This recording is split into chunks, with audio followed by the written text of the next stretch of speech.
आप सभी बहनों को मेरी तरफ से करवा चौथ व्रत की हार्दिक शुभकामनाएं। करवा चौथ का व्रत कार्तिक माह के कृष्ण पक्ष की चतुर्थी तिथि को किया जाता है। इस दिन भगवान गणेश जी, चौथ माता, साथ ही शिव परिवार की पूजा की जाती है। आज के इस वीडियो में आप सबसे पहले सुनेंगे करवा माता की कथा, फिर आप सुनेंगे साहूकार के 7 बेटे और 1 बेटी की कथा, और वीडियो के अंत में आप गणेश जी की कथा भी सुनेंगे, जो कि इस व्रत कथा में आवश्यक रूप से कही जाती है। तो आइए करवा माता की कथा के साथ शुरू करते हैं। अब आप सुनिए करवा माता की कथा। प्राचीन काल में करवा नाम की एक पतिव्रता स्त्री थी। उसका पति काफी उम्रदराज था। एक दिन जब उसका पति स्नान करने के लिए नदी में गया, तो वहां पर नहाते समय मगरमच्छ ने उसका पैर पकड़ लिया और उसका पैर पकड़कर उसको गहरे पानी की तरफ खींचने लग गया। करवा के पति ने मदद के लिए जोर जोर से करवा को आवाज लगाई। पतिव्रता होने के कारण करवा के सतीत्व में काफी बल था। करवा भागकर आई और अपनी सूती साड़ी से धागा निकालकर अपने तपोबल के माध्यम से मगरमच्छ को बांध दिया। सूत के धागे से बांधकर करवा मगरमच्छ को लेकर यमराज के पास पहुंची। यमराज ने कहा कि हे देवी, आप यहाँ पर क्या कर रही है और क्या चाहती है? तब करवा ने कहा कि इस मगरमच्छ ने मेरे पति के पैरों को पकड़ लिया है, आप इसको मृत्युदंड दे और नरक में ले जाए। तब यमराज ने कहा कि लेकिन अभी तो इस मगरमच्छ की आयु शेष है, इसीलिए समय से पहले मैं इसे मृत्यु नहीं दे सकता। तब करवा ने कहा कि अगर आप मगरमच्छ को मृत्युदंड देकर मेरे पति को चिरायु का वरदान नहीं देंगे, तो मैं अपने तपोबल के माध्यम से आपको श्राप दूंगी। करवा की ऐसी बातें सुनकर यमराज और चित्रगुप्त जी चौंक गए और सोच में पड़ गए कि आखिर क्या किया जाए। तब यमराज ने मगरमच्छ को यमलोक भेज दिया और करवा के पति को चिरायु होने का आशीर्वाद दिया। चित्रगुप्त ने भी करवा को सुख और समृद्धि का आशीर्वाद दिया और कहा कि तुमने अपने पति के प्राणों की रक्षा की है, इससे मैं बेहद प्रसन्न हूँ। मैं तुम्हें वरदान देता हूँ कि आज की इस तिथि पर जो भी महिला श्रद्धा और विश्वास के साथ तुम्हारा व्रत करेगी, उसके सौभाग्य की रक्षा मैं स्वयं करूंगा। उस दिन कार्तिक मास की चतुर्थी तिथि थी, जिससे कि करवा और चौथ के मिलने के कारण इस व्रत का नाम करवा चौथ पड़ा है। और तभी से सभी महिलाएं इस दिन करवा चौथ का व्रत रखती है और अपने पति की लंबी आयु के लिए आशीर्वाद लेती है। जय चौथ माता। अब आप सुनिए करवा चौथ माता की कथा। एक साहूकार था, उसके 7 बेटे थे और 1 बेटी थी। वह सातों भाइयों की प्यारी बहन थी। जब भी वो लोग खाना खाते, एक साथ बैठकर ही खाना खाते थे। एक बार वह अपने पीहर आई हुई थी और कार्तिक का मास चल रहा था। कार्तिक की चौथ आई तो उसकी सातों भाभियों ने करवा चौथ का व्रत रखा। तब बहन बोली कि भाभी, मैं भी व्रत रखूंगी, और ऐसा कहकर उसने भी व्रत रख लिया। और इस तरह से दिन भर उसने भूखे प्यासे व्रत रखा। शाम को जब उसके सारे भाई व्यापार से घर पर आए और खाना खाने बैठे, तब वो अपनी बहन से बोले कि आजा बहन, तू भी खाना खा ले। तब उसकी माँ बोली कि आज यह खाना नहीं खाएगी, इसका करवा चौथ का व्रत है, जब चांद निकलेगा यह तभी खाना खाएगी।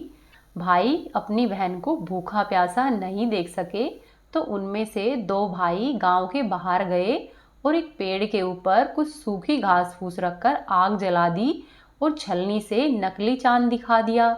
जो भाई घर पर थे वो बोले कि चलो बहन, चांद उगाया है, तुम अपना व्रत खोल लो। तब वह अपनी भाभीियों से बोली कि चलो भाभी, चांद निकल आया है, व्रत खोल ले। तो उसकी भाभी बोली कि ननद, ये तो तुम्हारा चांद निकला है, हमारा तो रात को निकलेगा। ऐसा सुनकर उसने जल्दी जल्दी में उस नकली चांद को ही अर्घ दे दिया और खाना खाने के लिए अपने भाइयों के साथ बैठ गई। जैसे ही उसने खाने के लिए पहला टुकड़ा तोड़ा तो उसमें से बाल निकला। उसने वह भी नीचे रख दिया। फिर उसने दूसरा टुकड़ा तोड़ा तो उसे छींक आ गई। उसने वह टुकड़ा भी नीचे रख दिया। फिर उसने तीसरा टुकड़ा तोड़ा तो इतने में ही उनके घर पर उसके ससुराल से बुलावे के लिए आ गया। लड़की ससुराल जाने की तैयारी करने लगी। उसकी माँ ने कहा कि बेटी, संदूक में जो साड़ी तुझे सबसे ऊपर रखी हुई दिखे, उसे ही उठाकर पहन लेना। लड़की ने जब संदूक खोली तो उसमें से सफेद रंग की साड़ी निकली। लड़की ने सफ़ेद साड़ी पहन ली और अपने ससुराल जाने के लिए तैयार हो गई। जाते समय उसकी माँ ने उसके हाथ में एक सोने का सिक्का दिया और कहा कि रास्ते में जो भी मिले उसके पैर पड़ती जाना और जो तुझे अमर सुहाग का आशीर्वाद दे दे यह सिक्का उसको दे देना। उस लड़की ने सिक्का लिया और अपने पल्ले में उसकी गांठ बांध ली। उसे रास्ते में जो कोई भी मिलता वह सबके पैर पड़ती और सबसे आशीर्वाद मांगती, पर किसी ने भी उसे अमर सुहागन का आशीर्वाद नहीं दिया। ऐसे करते करते वह अपने ससुराल में आ गई और जब वह ससुराल में अपने घर गई तो दरवाजे पर उसकी छोटी ननद खेल रही थी और वह अपनी ननद के पैर पड़ी तो ननद बोली कि सील सपूती हो, अमर सुहागन हो, 7 बेटों की माँ हो। तब उस लड़की ने अपने पल्ले से वह सिक्का खोलकर ननद को दे दिया और अपने पल्ले को गांठ मार ली और उसके बाद वह अंदर गई जहाँ पर उसके मृत पति को आंगन में सुलाया हुआ था और उसे देखते ही वह रोने लगी। और जैसे ही वह अपने पति के पास जाने के लिए हुई तो उसकी ननद और उसकी सास ने उसे दूर हटा दिया और उसकी सास ने कहा कि अभागिन मेरे बेटे को खा गई। वह इस तरह से दुत्कारने पर करुण विलाप करती हुई एक ओर बैठ गई और थोड़ी ही देर में उसके पति के अंतिम संस्कार की तैयारियां करने लगे। तो जैसे ही गांव के लोग उसे ले जाने लगे तो वह बोली कि मैं अपने पति का अंतिम संस्कार नहीं करने दूंगी, मेरा पति जीवित होगा, मुझे पूरा विश्वास है। तो उसकी सास कहने लगी कि अब और क्या बाकी रह गया है, मरने के बाद भी कोई कभी जिंदा हुआ है। पर वह तो अपनी जिद पर अड़ गई, कहा कि मैं अपने पति को नहीं ले जाने दूंगी। उसकी इस तरह की जिद देखकर उसकी सास ने कहा कि हमारे घर में तेरे लिए कोई जगह नहीं है और गांव वालों से कहा कि ऐसा करो, इसके लिए गांव से बाहर एक झोपड़ी बना दो, वहां पर वह इस शव के साथ रह लेगी और जब अच्छी तरह से तसल्ली हो जाएगी कि यह जिंदा नहीं है तो अपने घर पर वापस चली आवेगी। तो गांव वालों ने उसकी सास के कहे अनुसार ही उसके लिए गांव के बाहर एक झोपड़ी बनवा दी जहां पर वह अपने मृत पति को लेकर रहने के लिए चली गई। अब उसकी सास रोजाना एक पानी का लोटा और एक झाड़न की रोटी उसकी छोटी ननद के साथ भिजवा देती थी और वह अपनी भाभी को देकर आ जाती थी। इस तरह से करते करते पूरा 1 महीना बीत गया। तो एक दिन रात को बहुत ही तेज तेज आंधी आई और साथ में बादल भी गरजने लगे, बिजलियां कड़कने लगी और एक आवाज आई कि पति को खानी करवा ले, दिन में चांद उगानी करवा ले। तो वह इस तरह की बात सुनकर घर से बाहर निकली और पूछा कि तुम कौन हो। तो उसने कहा कि मैं चौथ माता हूँ। तो वो कहने लगी कि हे चौथ माता, मुझसे गलती हो गई, आप मेरे पति को जीवित कर दो, फिर से मैं ऐसी भूल नहीं करूंगी। तब मार्गशीर्ष माह की चौथ बोली कि मैंने तुम्हारे पति को नहीं मारा है, इसीलिए मैं कुछ नहीं कर सकती। अगले महीने जब फिर से चौथ आएगी तो तुम उससे कहना। 1 महीने बाद फिर से वही चौथ का दिन आया और उस रात को जोर जोर से आंधी चलने लगी और बादल गरजने लगे, बिजलियां चमकने लगी और फिर से वही आवाज आई कि अपने पति को मारनी करवा ले, दिन में चांद उगानी करवा ले। उसने जब यह सुना तो वह भागकर घर से बाहर आई और पूछा कि तुम कौन हो। तो उसने कहा कि मैं पौष माह की चौथ माता हूँ।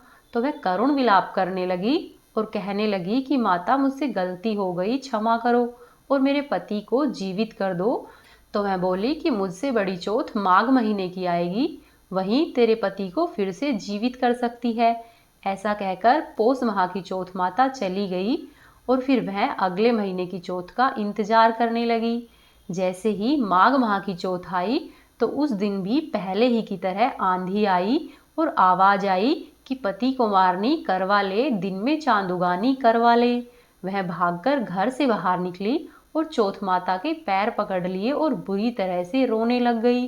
तब चौथ माता से कहने लगी कि हे माता, मुझसे भूल हो गई, मैं व्रत के कोई नियम नहीं जानती थी, मेरी गलती क्षमा करो और मेरे पति को फिर से जीवित कर दो। उसे इस तरह से रोता हुआ देखकर माघ माह की चौथ को उस पर दया आ गई और वो बोली कि बेटा, मैं कुछ नहीं कर सकती, मैंने तेरे पति के प्राणों को नहीं हरा है, पर 12 महीने बाद वही चौथ वापस आएगी, वही सबसे बड़ी चौथ है। तो तुम ऐसा करना, वह चौथ आए तब उसके पैर पकड़ लेना और वो चाहे तुझे कितना ही दुत्कारे उसके पैर मत छोड़ना। उसी ने तुम्हारे पति की जान ली है और अब वहीं तुम्हारे पति को जीवन दान देगी। ऐसा कहकर वह चौथ माता भी चली गई। जब उसके पति को मरे हुए पूरे 12 महीने हो गए तो फिर से करवा चौथ का व्रत आया। उसने करवा चौथ का व्रत रखा, पूरे 16 श्रृंगार किए और उस रात को उसी तरह से आंधी आई, बादल गरजे और बिजलियां चमकने लगी। और चौथ माता वही आवाज देने लगी कि पति को मारने वाली करवा ले, दिन में चांद उगानी करवा ले। तो वह भागकर बाहर निकली और चौथ माता के पैर पकड़ लिए और बुरी तरह से रोने लग गई और कहने लगी कि हे चौथ माता, मुझसे गलती हो गई, मेरी गलती क्षमा करो। हे चौथ माता, मुझे तपस्या करते करते पूरा 1 साल हो गया है, अब मेरे पति को जीवन दान दो। तब चौथ माता बोली कि तू पापिन है, तूने मेरे व्रत को भंग किया है, इसीलिए तेरे पति की जान गई है, मैं कुछ नहीं कर सकती, मेरे पैर छोड़ो। पर उसने चौथ माता के पैर नहीं छोड़े। आखिर माँ तो माँ होती है। चौथ माता को भी उस पर दया आई और चौथ माता ने अपनी चिटली उंगली काटकर उससे खून का छींटा उसके पति पर दिया। ऐसा करने से उसका पति फिर से जीवित होकर बैठ गया और कहने लगा कि मुझे तो बहुत गहरी नींद आई। तो उसकी पत्नी बोली कि ऐसी नींद तो किसी दुश्मन को भी ना आए। और चौथ माता जाते जाते उसकी झोपड़ी को भी ठोकर मारकर चली गई। तो उसकी झोपड़ी महल में बदल गई। फिर दूसरे दिन सुबह दोनों चौपड़ पासा खेल रहे थे, तभी उसकी ननद रोटी और पानी का लोटा लेकर आई। तो उसने देखा कि झोपड़ी की जगह सुंदर सा महल खड़ा हुआ है और उसके अंदर उसके भैया और भाभी चौपड़ पासा खेल रहे थे। तो अपने भैया को जीवित देखकर वह बहुत ही खुश हुई और वहां से वापस दौड़ पड़ी और अपने घर पर आकर अपनी माँ को कहा कि माँ, भैया जीवित हो गए हैं। तो उसकी माँ बोली कि यह तो हो ही नहीं सकता।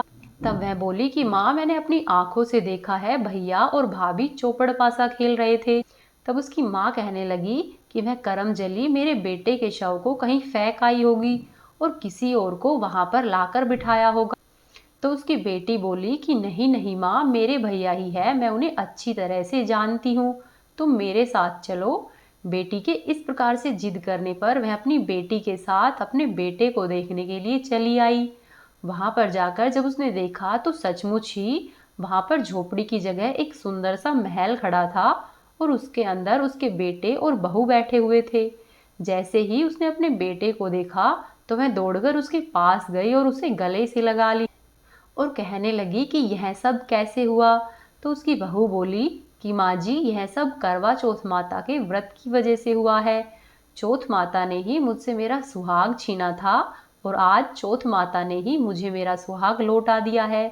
तो उसकी सास चौथ माता को धन्यवाद देने लगी और फिर अपने बेटे और बहू से कहा कि घर चलो। तो उसके बेटे ने कहा कि माँ, ऐसे नहीं जाऊंगा, अब तो मैं गाजे बाजे के साथ घर पर आऊंगा।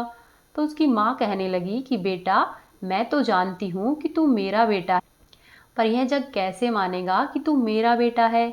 तो उसकी बहू ने कहा कि माँ जी, आप इस बात की चिंता ना करें, आप ऐसा करें कि गांव वालों को भोज पर बुलाए। तो यह सुनकर उसकी सासू माँ घर आ गई और पूरे गांव में निमंत्रण दे दिया। सारे गांव वाले भोजन पर आ पहुंचे। तभी उसका बेटा और बहू गाजे बाजे के साथ वहां पर आए। जैसे ही उसकी माँ उनके स्वागत के लिए सामने आई तो उसकी अंगियां फट गई और दूध की धार बेटे की दाढ़ी मूछ पर पड़ी और बहू की साड़ी पर पड़ी। तो यह देखकर सारे गांव वालों को विश्वास हो गया कि बहू के सतीत्व से आज उसका पति एक बार फिर से जीवित हो गया है। तो सारे गांव वाले चौथ माता की जय जयकार करने लगे। हे चौथ माता, जैसे आपने साहूकार की बेटी को दिया है वैसे ही सबको देना। मेरी सभी बहनों को अखंड सौभाग्य का आशीर्वाद देना। सब प्रेम से बोलिए चौथ माता की जय।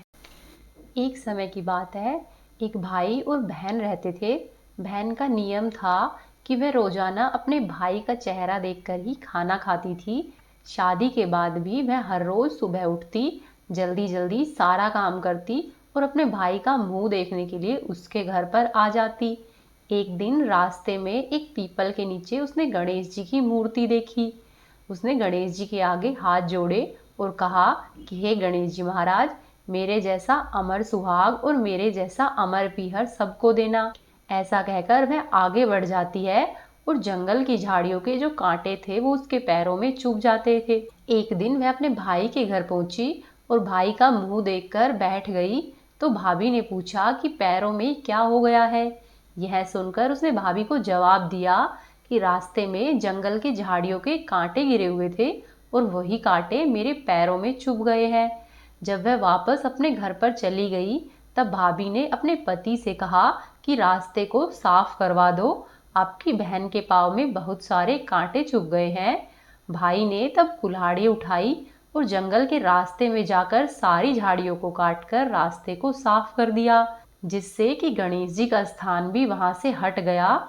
यह देखकर भगवान गणेश जी गुस्सा हो गए और उसके भाई के प्राणों को हर लिया।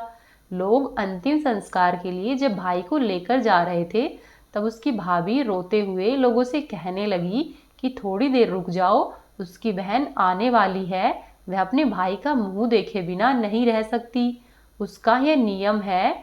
तब लोगों ने कहा कि आज तो वह मुंह देख लेगी पर कल कैसे देखेगी। रोज दिन की ही तरह बहन अपने भाई का मुंह देखने के लिए जंगल में से निकली। तब जंगल में उसने देखा कि सारा रास्ता साफ किया हुआ है। जब वह आगे बढ़ी तो उसने देखा कि सिद्धि विनायक को भी वहां से हटा दिया गया है।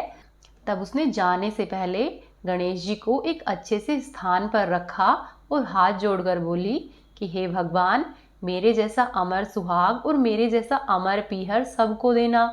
ऐसा बोलकर फिर वह आगे निकल गई। तब भगवान ने सोचा कि अगर मैंने इसकी नहीं सुनी तो हमें कौन मानेगा और हमें कौन पूजेगा। तब सिद्धि विनायक ने उसको आवाज दी कि बेटी, इस खेजड़ी की 7 पत्तियां लेकर जा और उसे कच्चे दूध में घोलकर भाई के ऊपर छींटा मार देना, तुम्हारा भाई उठकर बैठ जाएगा। यह सुनकर जब बहन पीछे मुड़ी तो उसने देखा कि वहां तो कोई नहीं है। फिर वह सोचने लगी कि ठीक है, जैसा सुना है वैसा ही कर लेती हूँ। फिर वह खेजड़ी की 7 पत्तियां लेकर अपने भाई के घर पर पहुंच गई। उसने देखा कि वहां पर कई लोग बैठे हुए हैं। भाभी बैठी हुई रो रही है और भाई की लाश रखी है। तब उसने उन पत्तियों को बताए हुए नियम के अनुसार ही भाई के ऊपर इस्तेमाल किया। तब उसका भाई उठकर बैठ गया और उसका भाई बोला कि बहन, मुझे तो बहुत गहरी नींद आई। तब बहन बोली कि भाई, ऐसी नींद किसी दुश्मन को भी ना आए। और फिर बहन ने सारी बात अपने भाई को बता दी। उसके भाई ने गणेश जी को धन्यवाद दिया और हाथ जोड़कर क्षमा याचना की। हे गणेश जी महाराज, जैसा आप उस बहन पर आए हैं वैसा ही सब पर आना। कहानी को कहने वाले, सुनने वाले और होकारा भरने वाले सबके पीहर ससुराल हमेशा खुशियों से भरे रहे। बोले गणेश जी भगवान की जय, चौथ माता की जय। ये थी आज की कथाएं। उम्मीद है आपको पसंद आई होगी। वीडियो को लाइक करें, चैनल को सब्सक्राइब करें, कमेंट बॉक्स में जय चौथ माता, जय गणेश जी भगवान अवश्य ही लिखें।